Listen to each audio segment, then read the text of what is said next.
السلام علیکم ورحمۃ اللہ وبرکاتہ۔ پیارے بھائی، آپ نے سوال کیا کہ فجر کی نماز کے بعد جو ہے وہ سونا، بعض لوگ کہتے ہیں کہ گناہ ہے۔ تو اس کے حوالے سے عرض یہ ہے کہ فجر کی نماز کے بعد سونا یہ بہتر نہیں ہے، منع ہے۔ تو اب اس کو گناہ تو نہیں کہا جا سکتا، یہ منع ہے، مطلب بہتر نہیں ہے۔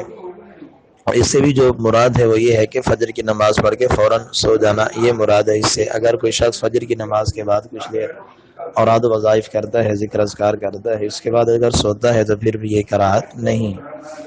اور یہ جو ہے اصل میں تو وہ نبی کریم علیہ السلام کی ایک حدیث پاک کا مفہوم ہے کہ نوم الصبح تمنع الرزق، کہ صبح کی نیند جو ہے یہ رزق کو روک دیتی ہے۔